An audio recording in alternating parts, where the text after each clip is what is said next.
Frères et sœurs, bonjour. Nous sommes contents d'être ensemble ce matin pour la présentation de la leçon de ce jeudi 6 octobre 2022. Nous vous invitons à vous courber pour la prière. Éternel notre Dieu, notre Père, gloire à toi. Tu es le Dieu d'éternité en éternité. Tu es Dieu, le Dieu tout-puissant que nous servons, nous te magnifions, nous t'adorons. Merci de ce que, encore une fois, tu nous donnes la possibilité de nous réveiller. Nous pouvons faire des mouvements, nous pouvons respirer. C'est grâce à toi. Et merci pour ce don de vie aujourd'hui. Aidez-nous à ce que nous utilisions tant nous, talents nous, tout ça nous gagne pour l'avancement de ton œuvre, Seigneur. En ce jour qui va continuer, déjà à la tombée du soir, nous avons un jour à commencer.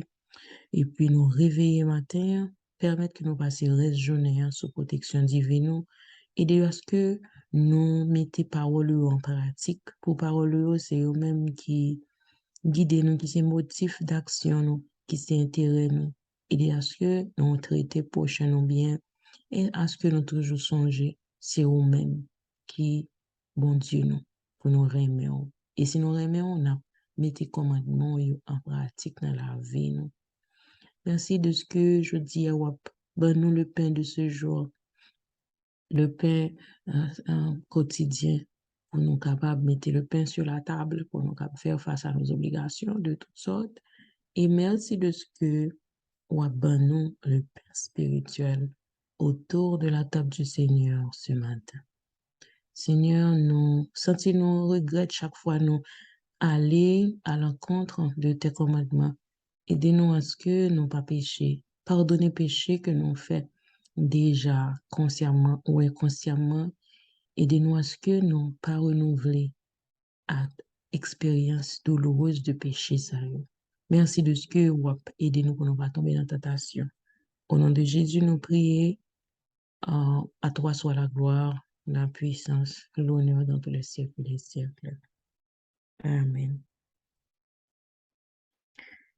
Chers amis, je dis à Pasteur Zabala proposer nous un titre, une lumière qui ne s'éteindra jamais. Et après, tout de suite après, nous allons aller continuer avec leçon école Sabano. Nous gagnons, je dis, une lumière qui ne s'éteindra jamais. Et texte là, c'est dans Somme 143, verset 6.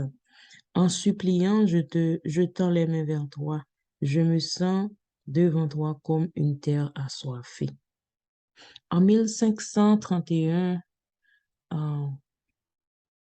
Thomas, le petit Biltney que nous avons hier, Thomas Biltney, qui était en recevoir la conversion grâce aux écrits de Erasme de Rotterdam, et bien je dis à le petit Biltney, il voulait monter à Jérusalem. Et les amis comprennent qui ça a besoin de faire. En effet, peu de temps après, ils ont arrêté les en Norwich, ils ont jugé et condamné la mort sur le bûcher. Alors hier, nous avons en photo Erasme de Rotterdam. Je vais voir si je peux essayer de trouver pour vous la photo de Biltney, Thomas Biltney.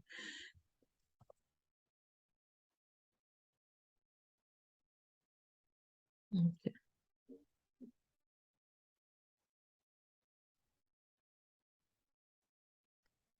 J'ai trouvé, je vais voir si je peux partager avec vous.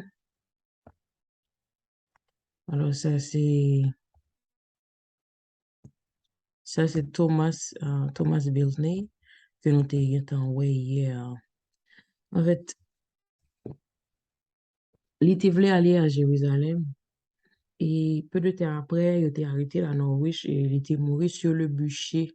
Et après lui, quelques temps après, Hugues Latimer, c'était prêtre catholique là, hier nous avons étudié dans le leçon hier là, qui était quelques années plus tard, il était tué Hugues Latimer, mais Thomas Biltney est mort avant.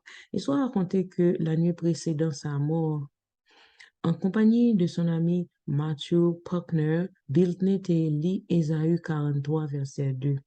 Si tu traverses les eaux, je serai avec toi.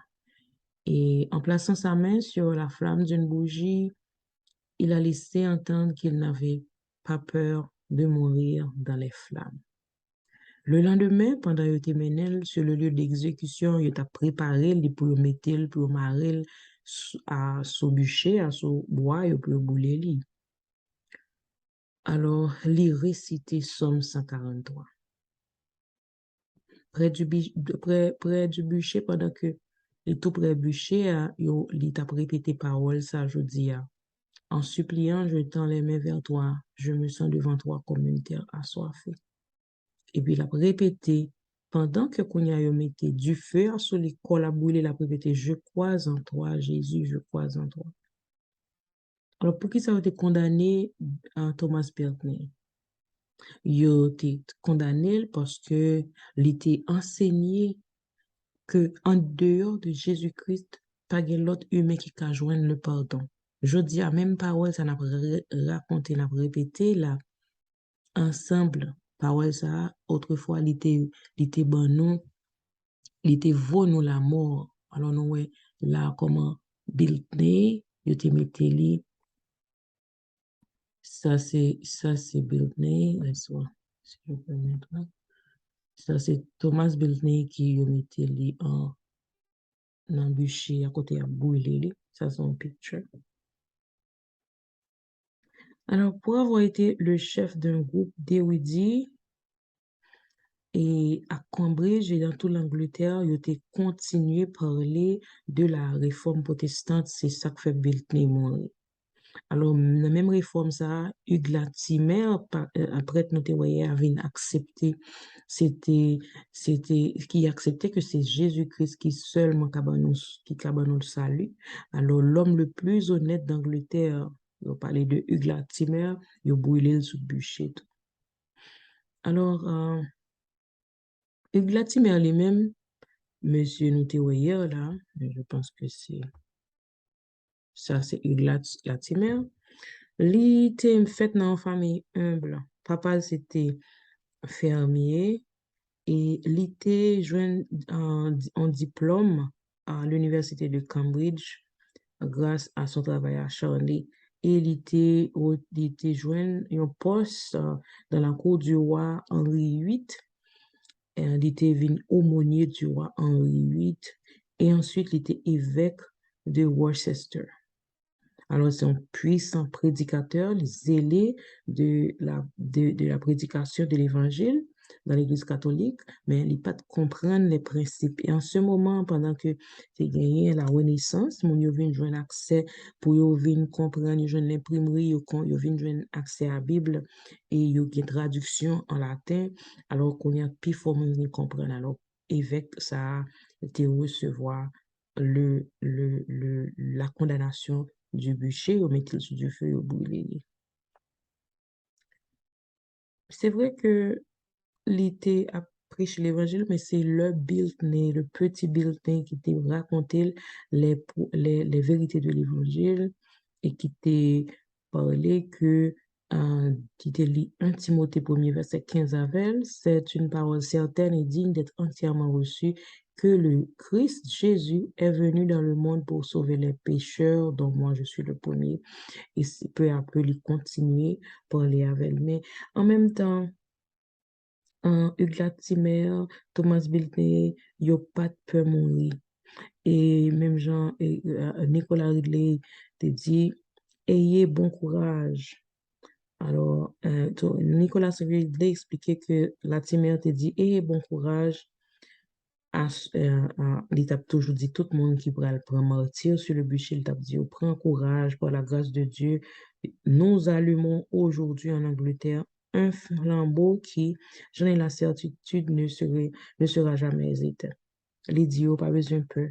C'est vrai qu'il y a boulé nous, mais du feu, ça, c'est un flambeau qui ne peut jamais éteindre en parlant de la réforme protestante.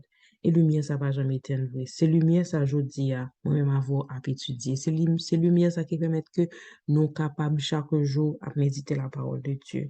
Alors, qui ça nous fait moi-même avoir de lumière ça? N'a changé quantité de monde qui mourit à cause de l'évangile. Ça, c'est deux là-dedans. Ça, c'est Hugues Latimer et ça, c'est Thomas Bilney. Moun ça yo mouri pour la cause de l'évangile. Mais il y a un pilote, yo brûlé sur le bûcher.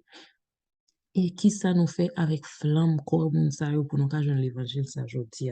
La prière pour aujourd'hui, c'est bon Père, merci pour le sang de tes martyrs. Aide-moi à être fidèle à la précieuse vérité par laquelle ils ont donné leur vie. Amen. Alors, on a continué avec la présentation de la leçon de l'école du sabbat. Nous connaissons que on avait étudié semaine ça, la mort dans un monde pécheur et nous avons comme verset à mémoriser, Romains 5, verset 12. Par un seul homme, le péché est entré dans le monde et par le péché, la mort, et qu'ainsi la mort s'est étendue sur tous les hommes parce que tous ont péché. Jeudi, nous gagnons la première promesse de l'évangile. Jeudi 6 octobre 2022, la première promesse de l'évangile. Et nous allons Genèse 3, verset 15 à 21. Genèse 3, verset 15 et Genèse 3, verset 21. Je mettrai une inimitié entre toi et la femme, entre ta postérité et sa postérité. Celle-ci t'écrasera la tête et tu lui blesseras le talon. Et verset 31, l'Éternel Dieu fit à Adam et à sa femme des habits de peau et il les en revêtit. Genèse 3 décrit la terrible tragédie que le monde pral connaît après le péché. Et puis, Adam et Ève vin que comment le monde là vient changer. Yo vin gen frustration, yo désespéré parce que yo que yo perdu ce paradis dans lequel ils vivaient, tout avait changé. Et bon Dieu te ba yo assurance que c'est vrai, yo perdu en possibilité de vivre dans ce jardin avec toute saleté gagné, mais il y a assurance que y a gagné une aide pour le présent et l'espoir pour l'avenir. D'abord, les maudits serpents, et il dit, je mettrai inimitié entre toi et la femme, entre ta postérité et sa postérité. Celle-ci t'écrasera la tête et tu lui blesseras le talon. Inimitié entre toi et la femme, c'est-à-dire que bon Dieu mettait une conscience là quand nous pour nous connaître qui le nous en présence de tentation de Satan. Entre toi et la femme, c'est-à-dire entre ta postérité et sa postérité, c'est-à-dire nous capables de dire entre toute œuvre maléfique Satan va le faire et nous-mêmes les humains n'a toujours connaissé bagay qui compte ça la volonté de Dieu. Celle-ci t'écrase à la tête, tu lui blesseras le talon, c'est-à-dire que victorieusement l'humanité a détruit Satan par la puissance de Jésus, par le sacrifice de Jésus, et tu lui blesseras le talon. C'est-à-dire que Satan toujours la pied nous, il là comme un lion rugissant. C'est vrai, mais nous-mêmes n'avons bien la victoire. Le mot inimitié en hébreu, qui signifie Eba, il implique non seulement un conflit cosmique, mais il parlait aussi de une répulsion personnelle que nous avons envers le péché. Personnellement, nous-mêmes, chaque individuellement, nous connaissons, nous avons conscience qui dit nous, le nous allons faire bagay qui est mal. Le nous pral, par exemple, couteau pour nous blesser son prochain, ou bien faire un bagay qui difficile, que nous dit nous qui pas bon. Alors, c'est une répulsion personnelle envers le péché. Et bon Dieu mettez esprit ça, bon Dieu mettez répulsion ça dans l'esprit nous. Alors, par nature, nous sommes complètement déchus. Nous pas gagné le salut, nous pas gagner le salut si c'est pas un bon Dieu et le plan du salut. Car lorsque vous étiez esclaves du péché, vous étiez libres à l'égard de la justice. Nous tous esclaves du péché, selon Éphésiens 2, verset 1er, vous étiez morts par vos offenses et par vos péchés, parce que nous tous ces descendants Adam et Ève qui gagnaient qui te gagné la présence de Dieu, qui te gagné, qui t'a vivre dans un monde parfait, mais à cause du péché, yo vin tourner des êtres déchus et nous-mêmes nous héritiers péché ça. Alors, Éphésiens 2, verset 5, nous qui étions morts par nos offenses, nous a rendu la vie avec Christ. C'est par grâce que vous êtes sauvés. Alors, bon Dieu utilisait un sacrifice d'animaux, il fait que li bay des vêtements de peau. Bon Dieu, ça veut dire, ça bon Dieu montrer nous vraiment côté li, gen compassion pour l'humanité. Mais selon l'histoire de la rédemption, page 46-47, la servante inspirée de Dieu dit nous, lorsque selon les instructions qu'il avait reçues de Dieu, Adam présenta une offrande pour son péché, ce fut pour lui une expérience douloureuse. De sa propre main, Adam dut ôter à un être vivant une vie que Dieu seul pouvait donner et offrir un holocauste pour sa faute. Pour la première fois, il était confronté à la mort. En regardant l'innocente victime égorgée souffrant les douleurs de l'agonie, il devait voir par la foi le Fils de Dieu, que cette victime préfigurait et qui mourait en sacrifice pour l'homme. Alors, nous comprenons comment Adam est passé par Adam est obligé et ouais, on bête à mourir pour bête là, pour bon Dieu faire des habits, mettre sous yo, et ça montrait son sacrifice. Il n'y a pas de pardon sans l'effusion de sang. Il faut un sang qui coule pour pardon péché. C'est une préfiguration de Jésus qui t'a tourné un agneau immolé pour nos péchés. Et 2 Corinthiens 5, verset 21, celui qui n'a point connu le péché, il l'a fait devenir péché pour nous, afin que nous devenions en lui justice de Dieu. Hébreux 9, verset 28. De même, Christ, qui s'est offert une seule fois pour porter les péchés de plusieurs, apparaîtra sans péché une seconde fois à ceux qui l'attendent pour leur salut.